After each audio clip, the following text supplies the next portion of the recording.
Bem-vindos a Money Report, Money Talks. Nós estamos hoje estreando uma nova série que é Gestão de Carreiras. E é mais um bate-papo entre mim e Márcia Dolores, que está aqui do meu lado, nossa especialista em gestão de talentos. E nós vamos conversar hoje sobre um assunto que está um tanto quanto quente nas redes sociais, que é justamente, nós vamos fazer uma análise do comportamento de um grande empresário que foi para o governo e durou apenas uma semana. Evidentemente, nós estamos falando de Carlos Wizard Martins, que deixou, digamos, o lado privado para entrar na vida pública, e essa curta semana trouxe alguns sabores, criou algumas polêmicas e culminou com uma espécie de pedido de demissão no domingo passado, sem que houvesse exatamente a posse oficial do Wizard dentro do Ministério da Saúde. Então, nós vamos falar um pouco sobre inteligência emocional, sobre como é diferente o mundo privado do mundo público, especialmente também como é que se lida com conflitos de interesses que vão surgir sempre quando uma personalidade empresarial vai para o governo, e isso pode ter impactos nas empresas que são controladas ou têm algum tipo de associação com esse nome. Então, Márcia, muito obrigado por estar aqui com a gente e espero que esse seja o primeiro de vários outros programas que a gente vai fazer aqui. Eu estou vendo que você está com os cabelos esvoaçantes, deve estar com a janela Com aberta. uma porta aqui, que eu vou autenticamente, essa vida de home office traz para a gente uma autenticidade muito, muito interessante. Você tem todas as variáveis, as janelas e os sons, enfim. Não foi efeito proposital, tá? Foi a janela aberta e uma brisa Parecia aquele boa momento passando. dos filmes em que a mulher entra triunfalmente num lugar assim, em câmera lenta, com os cabelos Sim, esvoaçantes, né? sim, sim, foi um efeito para esse nosso começo, que eu também espero, Luiz, que a gente possa ter vários encontros e que a gente possa agregar muito na liderança, na gestão de carreira, enfim, dos empreendedores, falando aqui sobre competências e como usá-las de uma maneira bacana, né? E principalmente, Vamos recapitular um pouco, então, como é que foi a semana do Carlos Wizard no sim, Ministério. Ele já começou criando alguma polêmica em torno do uso da hidroxicloroquina, que é um assunto bastante polêmico. Depois acabou criando um outro zum em função da questão aí da metodologia do governo.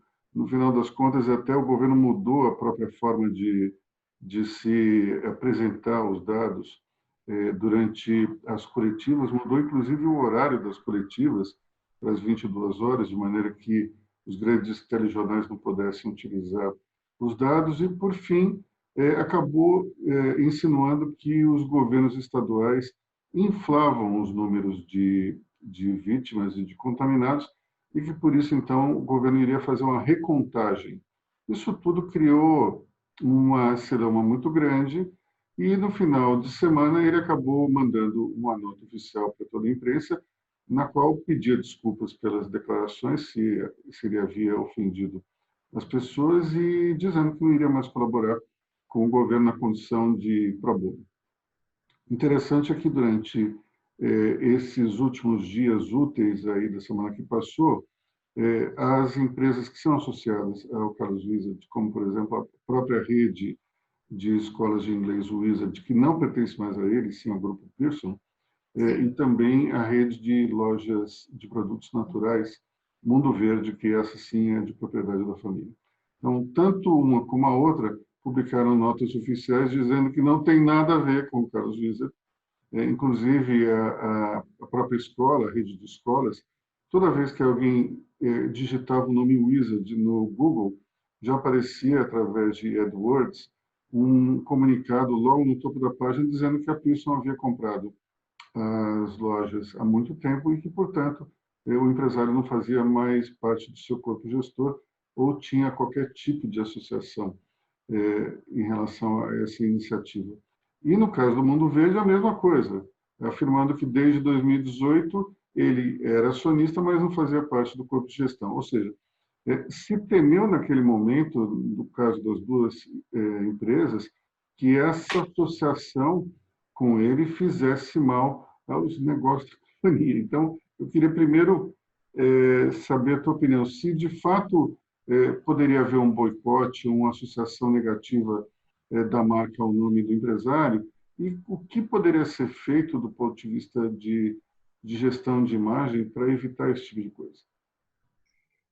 Eu acho que esse é um ponto muito importante, Aloysio, na situação toda que aconteceu com o Carlos. Eu acho que tem vários aspectos aí que, de repente, o padrão de liderança, e até porque ele é um empreendedor, se a gente pegar a história dele, a gente tem uma história de um feito muito interessante, desde a sua origem. Eu conheço bastante o modelo de gestão dele, sei que o modelo de gestão dele é um modelo bastante marcante, como a gente viu aí em uma semana. Agora, o que é muito importante para uma pessoa que é uma figura que tem um legado, né, um empresário ou um executivo que tem um legado e que tem aí a oportunidade de fazer uma transição. Primeiro é cuidar de como essa transição pode impactar na imagem.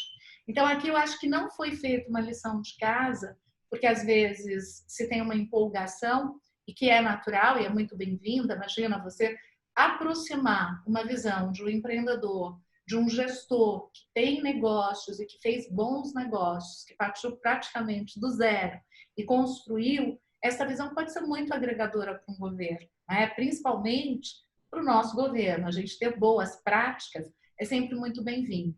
Agora, estas boas práticas, elas são executadas de forma diferente. Quando vai a pessoa física, ela leva a sua história.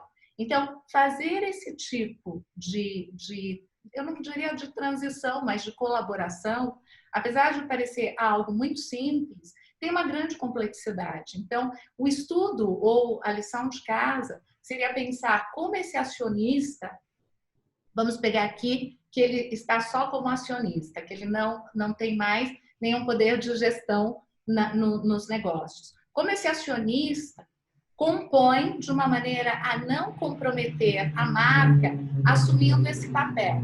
Quais são os cuidados com a comunicação? Porque comunicação a gente está falando da imagem, a gente está falando da sensibilidade. Então você veja, as colocações que foram feitas em relação até aos óbitos, falando de mortos de um jeito extremamente rudimentar, é muito importante para um empresário ou para um executivo. Eu brinco, né? Se a gente pudesse mapear uma competência que se chama generosidade, a generosidade é de você perceber os aspectos que estão presentes. Não é simplesmente você doar-se, mas é você entender o que está presente. Então, o que está presente tem uma delicadeza. Independente de você achar ou não, ela existe. Então, tem um preparo para lidar com essas sutilezas, que é diferente de você ser dono de um negócio ou de um grupo, e você ter que lidar com várias pessoas com interesses que são diferentes dos seus, e lidar com a população, que está lá na ponta, lidando com uma situação desconfortável. Então, eu acho que faltou avaliar o impacto, principalmente se a gente pegar o mundo verde, que tem uma filosofia muito voltada para o ser humano, que tem um posicionamento muito voltado para a saúde, para o bem-estar. E aí a gente pega a escola também, que tem todo um plano educacional, como que ele representa isso, estando numa posição do governo, ou não mancha isso. Quais são os cuidados, quais são as competências mais importantes, aonde requer um ajuste fino. Então, o jeito mais impulsivo, ele talvez não seja adequado ser usado da forma como ele era usado. Então, fazer uma adequação, uma reflexão é muito importante. Isso compromete a imagem do business? Sim. Pode ser que rapidamente isso caia no esquecimento. Mas veja toda a mobilização dos grupos e das empresas para falar que não tem nada a ver com alguém que durante muito tempo as escolas tinham o seu próprio nome. Então, você tem uma incongruência para o negócio, né? E para o governo a gente também tem aí várias sequelas, mesmo sendo uma semana. Você tocou em duas questões que são muito importantes, que a primeira é como o empreendedor que está acostumado, digamos, a imprimir a sua própria vontade dentro daquele universo restrito que é a sua própria empresa, como é que ele se adapta a um mundo público no qual a exposição é permanente, o escrutínio e a avaliação dessas opiniões também é constante. Então, já tem um problema aí que é de fazer a transição de algo que você estava acostumado a mandar e não tem exatamente grandes questionamentos para uma outra situação na qual você fala algo e vem uma série de reações. Esse é o primeiro ponto. O segundo ponto que me chamou a atenção aí do que você falou é da generosidade, porque nós estamos falando de um sujeito que largou a sua empresa, no caso o Mundo Verde, em 2018, e foi ser voluntário em Roraima para atuar junto ao acolhimento de refugiados venezuelanos. Então, é muito interessante esse caso todo, porque a gente não está falando de uma pessoa insensível. O Carlos Luiz não é exatamente o protótipo do capitalista Não, frio, selvagem, não. tudo por dinheiro. Muito pelo contrário, esse sujeito ficou 2 anos em Roraima Sim. para cuidar de refugiados venezuelanos. Aliás, o detalhe é o seguinte: dos 30 mil refugiados que foram acolhidos no Brasil, 12 mil passaram diretamente pelo grupo dele. Ou seja, a gente não está falando de uma pessoa insensível, não está falando de uma pessoa que é aquele brucutu, aquele sujeito, aquele empresário das antigas, não, pelo Não. contrário.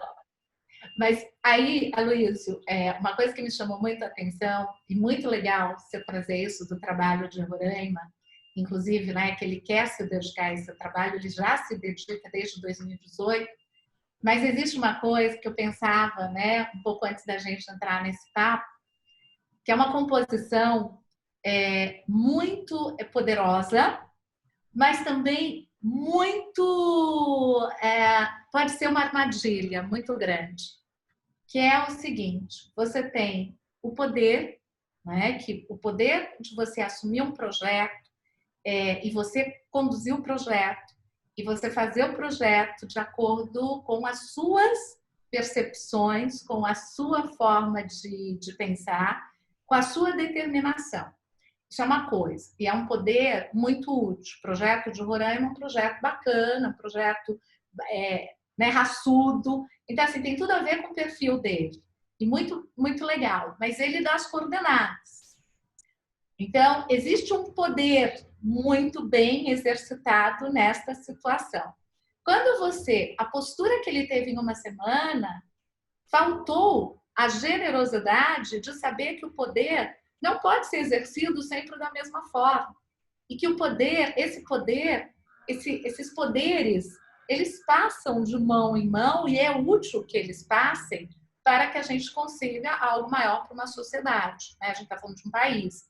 Então, ele falou como se ele fosse dono de uma empresa e pior, né? Ele ficou uma semana, ele apontou todos os erros, né, como conselheiro, esquecendo que ele também está compondo, mesmo que tenha sido uma semana. E, obviamente, se ele quisesse sair dessa composição, ele tem todo o direito, que saísse com elegância, para manter aí os ativos que ele construiu, sem arranhar, né? Obviamente, os ativos continuarão, isso vai passar, vai ter um esquecimento, tem só um ajuste com as mídias, o marketing, um posicionamento, um certo ajuste fino de uma intensidade em uma semana.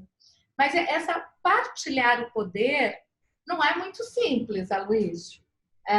E aí, ser generoso quando eu mando e desmando é muito fácil, tá bom?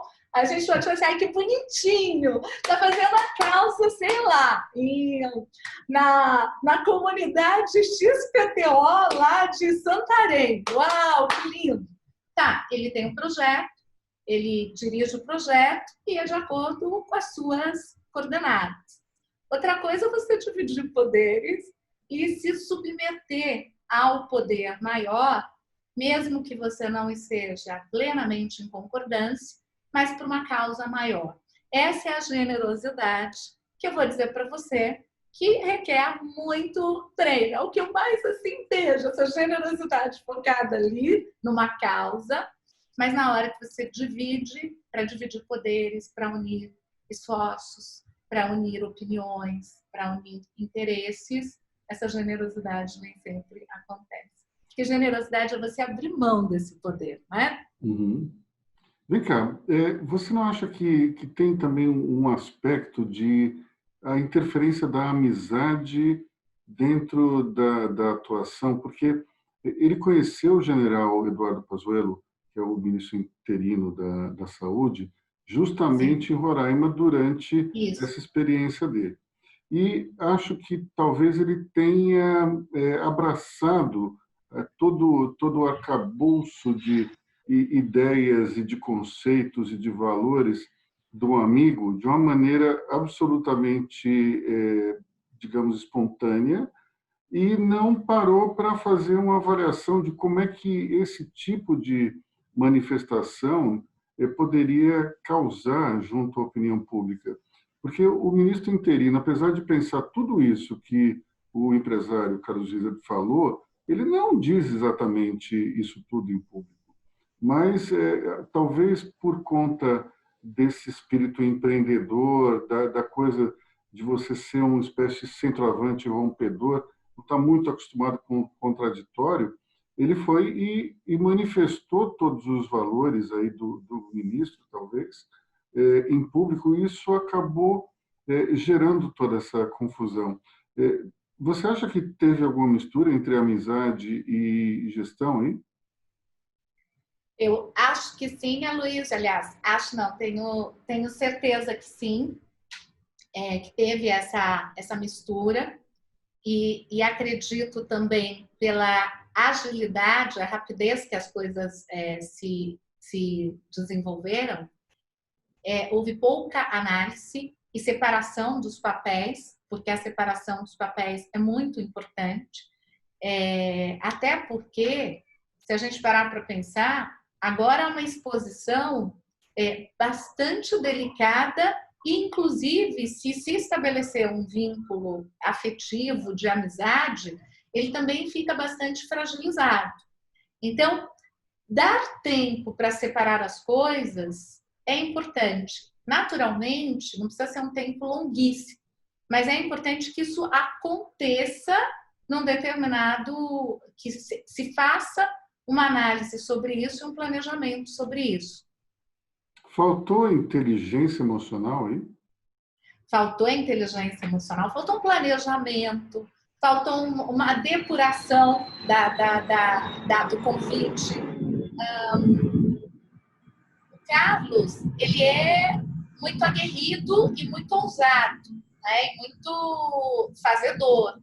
Então, eu penso que essas mesmas qualidades dele, para o negócio dele, apareceram aqui, mas sem a inteligência emocional e social de avaliar qual é o escopo, o que realmente está sendo esperado, até onde eu vou, porque é aquilo que eu te falei do poder, até onde eu vou, né? Até onde, aonde começa e aonde termina. E como que eu posso influenciar essas pessoas que, de uma certa maneira, estão me convidando, então elas querem o meu conhecimento, elas querem a minha habilidade, elas querem a minha opinião, e em troca eu vou contribuir para uma melhoria do país. Então, faltou inteligência emocional, até porque foi muito intenso, muita coisa dita, muita coisa contraditória para o papel dele. Então, vamos imaginar o seguinte, vamos imaginar, Luiz, que ele mapeou tudo que ele colocou, e que ele foi rápido em mapear isso, porque eu tenho certeza que ele é dotado ele foi perspicaz e ele conhece esses mecanismos. Ele poderia usar tudo isso no papel de conselheiro. Ele poderia fazer uso de tudo isso. E aí, eu acho que tem um outro risco que a gente nem tocou aqui. Como se ele quisesse fazer um barulho e se aproveitar disso, que é péssimo. Porque isso também pode ser, o barulho pode ser lido dessa forma. Veja, ele foi convidado para ser conselheiro. E conselheiro de um ministério que carece muito de boas ideias ou de bons olhares.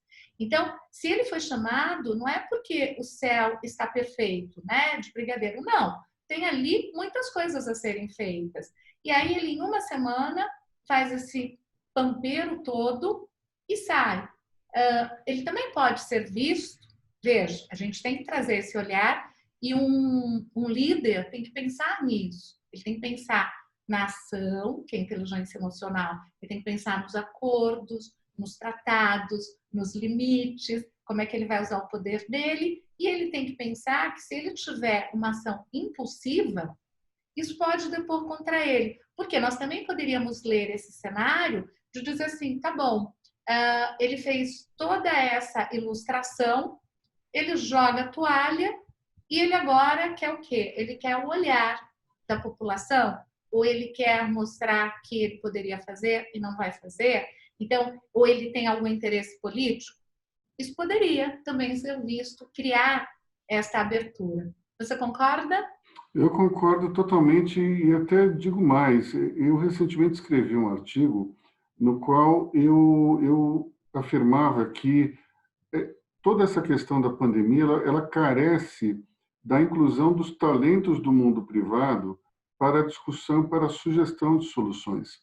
Se nós olharmos em todo o mundo, o Estado sempre é mais ineficiente do que as empresas. Então, para mim, é muito óbvio e lógico achar que empresários podem ser envolvidos dentro de um processo de combate à pandemia, porque podem vir com um olhar novo, mais fresco, pode vir com soluções criativas, com ideias novas. E, nesse sentido, a entrada de Carlos Ghizia no Ministério da Saúde, para mim, era algo interessante, porque poderia trazer justamente essa renovação de conceitos.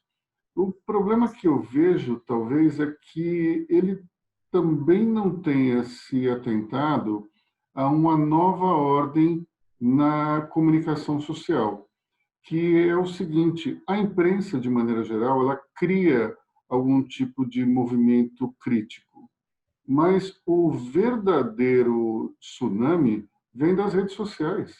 Não é mais Sim, aquela coisa de você ver uma matéria falando mal de você. sim. Você vê milhares de pessoas falando mal de você. É outra coisa completamente diferente. Porque antes aquela reportagem negativa, aquela matéria num telejornal, era lida por pessoas e elas não tinham condições de se manifestar a respeito, pelo menos não nos veículos. Com o advento das redes sociais, a pressão ela é brutal, ela é gigantesca. As pessoas começam a falar mal de você numa proporção nunca antes vista. Então, não é aquela Sim. questão, o sujeito deve ter pensado, mas peraí, eu construí um império, eu vendi a minha empresa por quase 2 bilhões de reais, eu passei 2 anos me dedicando a um projeto voluntário, como assim estão falando isso de mim? Sem contar que isso poderia desembocar num boicote às iniciativas empresariais dele. Então, Sim. imagino que o grau de pressão deva ter sido gigantesco. E não sei se a gente tem necessariamente no Brasil a cultura de boicote, como é muito comum na Europa e nos Estados Unidos. Aliás, boicote, diga-se de passagem, é um termo que surgiu em função de um sobrenome, que é boycott. Ah, é? O boicote, na verdade, surgiu, se não me engano, na Inglaterra ou na Escócia, eu não estou lembrando agora exatamente. Eu só me lembro que foi uma questão relativa a uma disputa entre um fazendeiro, cujo sobrenome era Boycott, e os trabalhadores rurais. De maneira que se criou um impasse e ele disse: bom, então, se vocês não aceitarem, nós não vamos mais contratá-los. E daí a comunidade toda começou a não comprar os produtos desse sujeito, chamado boycott. E daí o termo meio que se espalhou em toda a Inglaterra, ganhou os Estados Unidos, ganhou a Europa, e hoje a gente fala boicotar, e na verdade vem de um sobrenome britânico. Eu não sei se nós temos ainda no Brasil essa cultura tão forte do boicote. Eu vou até te dar um exemplo. Uhum. Na campanha eleitoral, uma chefe de um restaurante publicou uma foto na qual ela fazia um gesto obsceno e dizendo que não votaria no candidato Jair Bolsonaro. Eu vi inúmeras manifestações nas redes sociais de pessoas dizendo: nunca mais vou nesse restaurante, nunca mais ponho os pés em uma casa dirigida por essa chefe e tal. Bom, o resultado é que, passado algum tempo, essas mesmas pessoas estavam frequentando aqueles restaurantes e eu tive a oportunidade de ir algumas vezes, ele não estava vazio, estava cheio. E em um Sim. deles, inclusive no shopping center, Iguatemi, ele tinha uma espera de mais de meia hora. Então, eu não sei se nós temos essa cultura aí do boicote em si, eu não sei se de repente isso aconteceria com o Mundo Verde ou com a Luísa, mas o fato é que assusta. Essa coisa Sim. de falar mal de você não é agradável. Não, a Luísa, eu acho que não temos essa cultura tão intensa, tão planejada, da forma que possivelmente, né, tem aí na origem e vários boicotes que acontecem. Estados Unidos, Europa, acho que tem talvez um aprendizado maior de como fazer isso. O que eu acho bom a gente não ter. O que eu acho que tem na nossa cultura é essa impulsividade, né? Você veja, a impulsividade do próprio Carlos, a impulsividade das mídias, das redes sociais, tem uma impulsividade, né? E uma impulsividade que esbarra na ausência, ou melhor, que limita a utilização de uma inteligência emocional e de um bom senso, né? A gente está falando aqui de coisas muito básicas, de um bom senso, de uma sensatez, de uma avaliação. Então, falta isso. As pessoas acabam sendo tomadas, né? E a gente vive muito isso, e aí eu acho que é uma questão global, de que as coisas são muito extremadas, né? E por ser, eu também acho que é algo importante para o empresário quando ele é convidado, por exemplo, a contribuir como conselheiro. E eu fiquei pensando muito que esta posição, volto a dizer, de conselheiro, seria muito importante se tivesse acontecido um planejamento por parte do Carlos para avaliar como isso seria, até onde ele poderia ir e controlar o impulso de realizar ou de apontar as falhas. Porque apontar as falhas é muito fácil.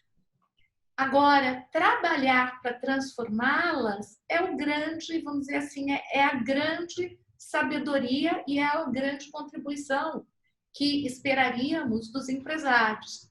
É saber como fazer, é compor. Por isso que eu te falei dos poderes e do poder que acaba minimizando a possibilidade de generosidade. Então, como é que eu vou compor aqui? Não tem lugar melhor, se a gente fosse falar, qual a melhor cadeira?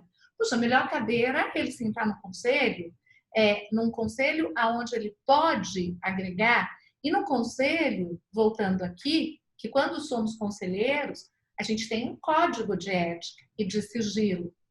Não dá para falar o que está sendo feito errônea, inadequadamente, erradamente. E sim, o quanto o meu escopo aqui, um desenho, o meu papel, vai poder influenciar para transformar. Então, eu vi nessa situação uma coisa muito prematura. E acho que o Mundo Verde, acho que a Hold, enfim, rapidamente isso se reorganiza. Mas eu não sei qual era a expectativa dele, mas eu acho que minimamente deve ter uma frustração. E como um líder e uma referência, talvez não precisasse passar por isso, desde que, ou se ele tivesse feito, né, a lição de casa, que seria avaliar qual é o escopo, como que eu quero compor isso, o que querem da minha pessoa, e isso é um processo, né? A gente não muda de uma hora para outra, principalmente uma estrutura como essa que estamos falando, aonde nós temos no seu núcleo uma grande distorção em relação ao conceito de liderança. Acho que a gente não tem isso muito claro, tem aí um aprendizado, né, grande. Então, ter empresários compondo esses conselhos ou essas mesas de discussão seria muito útil para a gente até desenvolver um modelo de liderança para o governo. O contraponto aí, Márcia, talvez seria o fato de que muitos empresários eles são extremamente pragmáticos e já viram muitas empresas irem à bancarrota porque o dono se apaixonou por uma ideia. E isso trouxe inúmeros prejuízos. Eu diria que talvez o empresário Daniel Ludwig, que fez o projeto Jari nos anos 70, seja o exemplo mais concreto disso tudo. Ele se apaixonou por uma ideia e essa ideia o levou à falência. Por outro lado, existe também hoje um conceito que meio que pega isso tudo, chamado pivotagem. Aquela coisa do tipo, estamos por esse caminho, ou não está dando certo, vamos para aquele. É, Olhando sobre esse aspecto, talvez o empresário Carlos Luiz não teria tirado um band-aid rapidamente e por isso talvez se poupado da dor do que ir puxando aos poucos. Eu entendo que foi uma coisa muito abrupta, como você falou, mas, por outro lado, ele não se apaixonou pela ideia. Ele falou, opa, isso está me fazendo mais mal do que bem, então vamos acabar antes que seja tarde demais. Até porque o empresário Warren Buffett, né, tem aquela famosa frase: você leva 20 anos para construir uma reputação e 5 minutos para destruí-la. E talvez ele tenha visto que ele estava em 4 minutos e 45 segundos e resolveu apertar o famoso botão para desligar tudo e sair fora de uma situação que estava trazendo mais prejuízo do que benefício, né?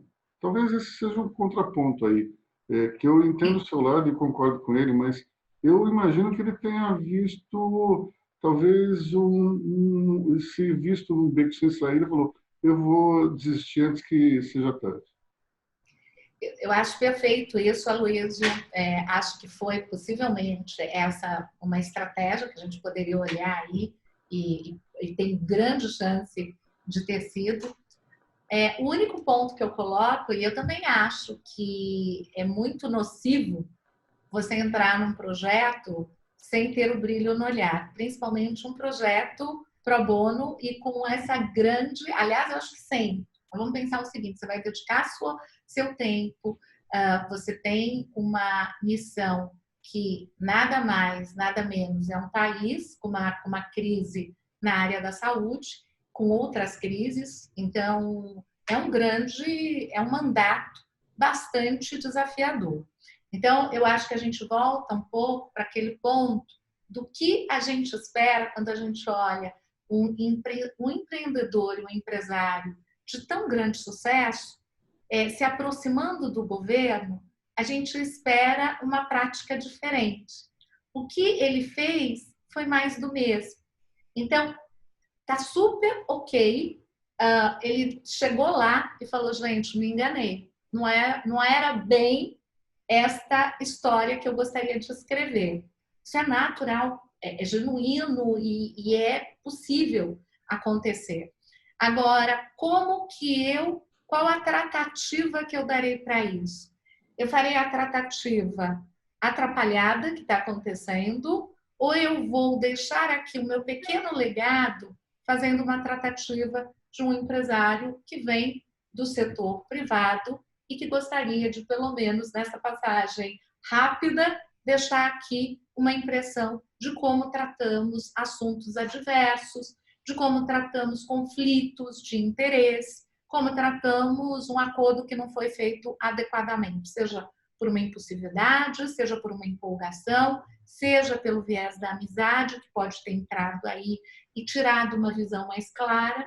Então, a forma como ele se tornou notícia e a forma como ele se posicionou, ele seria notícia de todo jeito, mas a forma como ele se posicionou é mais do mesmo. E aí eu acho que a gente fica com a impressão que eu acho que tem de ônus para a imagem é isso. Né? Eu acho que, obviamente, Aloysio, isso vai cair no esquecimento rapidamente. Mas não deixa de ser mais do mesmo quando a gente fala da liderança. Não sei se dá para pegar esse ponto da forma. Agora, Márcia, para a gente encerrar aqui a nossa primeira conversa, o que o empresário deve fazer daqui para frente? Afinal de contas, ele sofreu um processo de desgaste curto, é verdade, mas esse processo conseguiu arregimentar várias pessoas contra uma figura pública que até então era impecável. Então, como é que Sim. ele deve fazer para recuperar a sua imagem daqui para frente? Então, primeiro, ele já fez o movimento de se retratar, então é importante que ele mantenha vamos dizer, essa linha de atuação em todas as exposições que ele tiver acesso.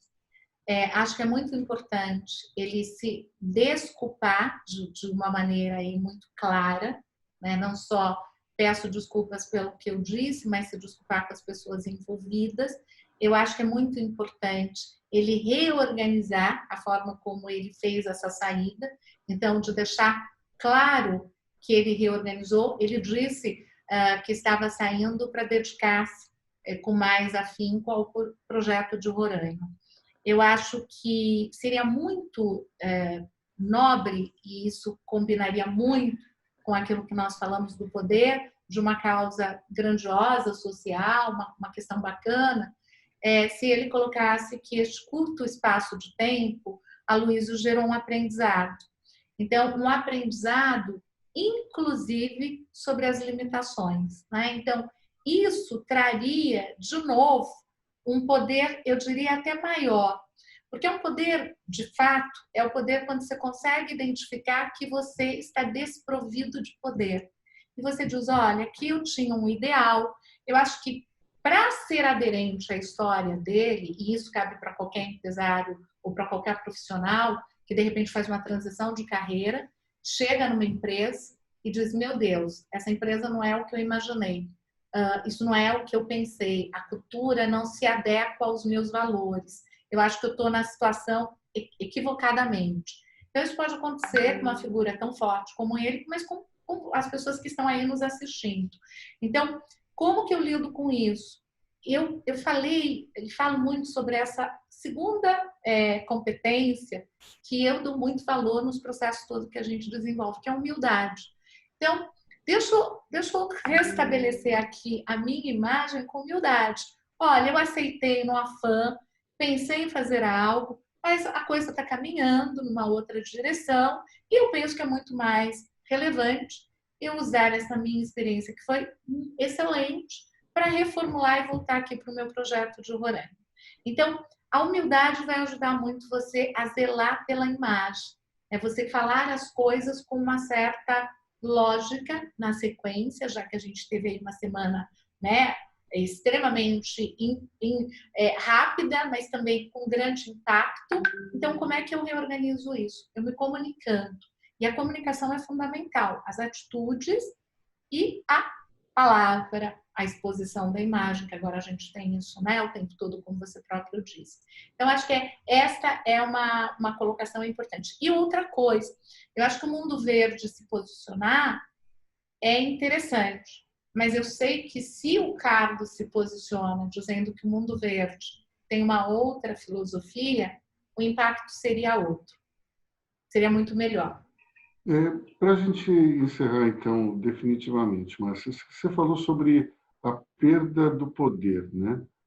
Essa perda do poder, muitas vezes, que ocorreu com ele, ele não chegou a assumir um cargo, foi embora, é uma coisa que a gente pode criar um paralelo em relação a quem é um executivo muito bem sucedido, de repente sai da empresa e perde o sobrenome corporativo. Eu costumo Sim. dizer que normalmente esse tipo de situação é que nem pular de paraquedas. Tem pessoas que se sentem livres, com a sensação de que estão voando e, num determinado momento, puxam a cordinha e aterrissam com segurança. Outros acham que estão voando, não fazem nada, se esborracham no chão.